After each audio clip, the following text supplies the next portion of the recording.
To ensure an easy and effortless installation, please follow these steps carefully. Step 1. To function properly, the 8450 FM drawer slides must be installed parallel, level, and within the prescribed side clearance to prevent the slides from compressing, binding, twisting, or pulling apart.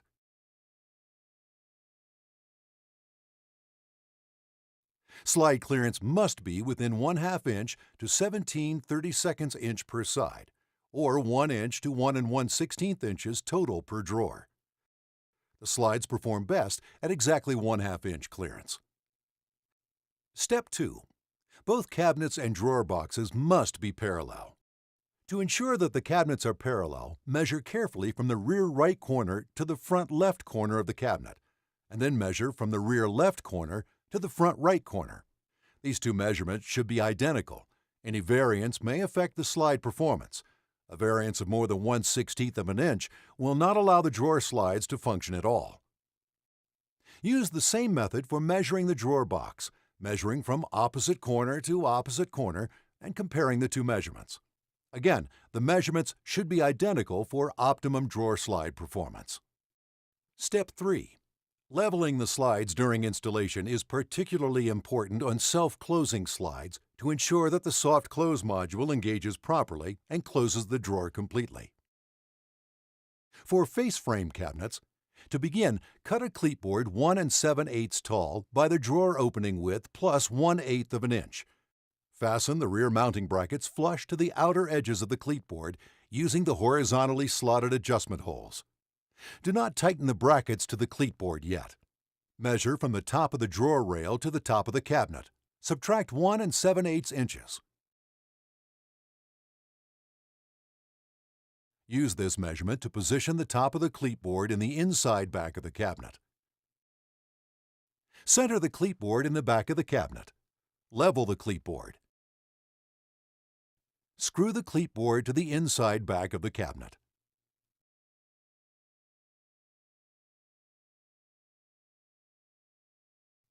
Lay the front end of the cabinet members on the front drawer rail. Snap the back end of the slides into the rear mounting bracket. Secure the cabinet member to the front frame of the cabinet with the first round hole at the front of the cabinet member and tighten. Once you have aligned your drawer box with your cabinet opening, measure and mark the sides of your drawer box. Be sure to level the drawer member with the drawer box. Slides that are parallel and level are essential to the smooth, consistent operation of the drawer slides. Mount the drawer members on the drawer. Make sure that the drawer members are parallel to each other. To insert the drawer into the cabinet, move the ball-bearing retainer to the front of the cabinet assembly. Gently insert the drawer member into the cabinet assembly. Failure to move the ball-bearing assembly to the front of the cabinet assembly may damage the retainer. Slide the drawer into the cabinet. Slide the drawer all the way to the back 3 or 4 times, allowing the drawer to help the rear mounting brackets find their optimum position. Carefully remove the drawer and tighten the rear mounting brackets to the cleatboard using the round holes. For frameless cabinets, measure from the top of the cabinet to the desired drawer location. Draw a line on the inside of the cabinet where the top of the cabinet member will mount. Use this line to position the cabinet member along the side of the cabinet.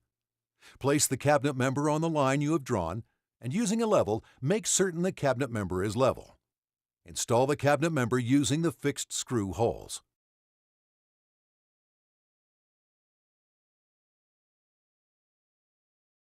Repeat this process on the opposite side. Be very careful to not let the cabinet member move or slip during installation.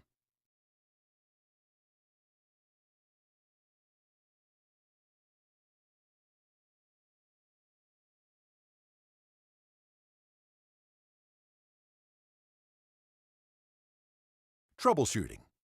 If the slides do not perform smoothly and/or close completely after you have leveled the slides and installed them correctly, then you will need to use the information that follows to diagnose the problem. Problem A.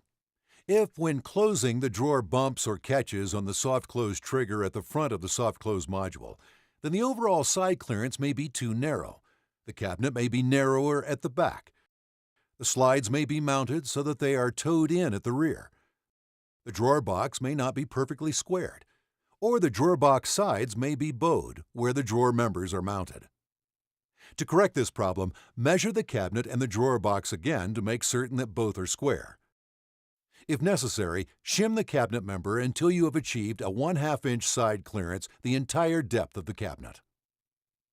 On face frame cabinets, you may loosen the rear mounting brackets, open and close the drawer completely several times, and tighten the rear mounting brackets again. This should seat the brackets in the correct position for that specific drawer. Problem B.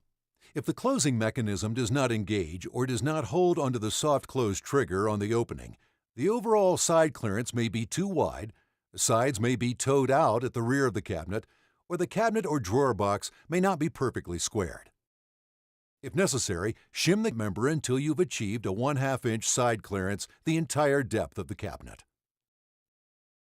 On face frame cabinets, you may loosen the rear mounting brackets, open and close the drawer completely several times, and tighten the rear mounting brackets again. This should seat the brackets in the correct position for that specific drawer. Side clearance tips. If side clearances are too wide, there's an adjustment option for each type of cabinet. Face frame cabinets may use the optional KV8404 face frame bracket to improve the slide's tolerance for wider side clearances. If the KV8404 bracket is used, the rear mounting brackets must be adjusted to accommodate the use of the KV8404 bracket.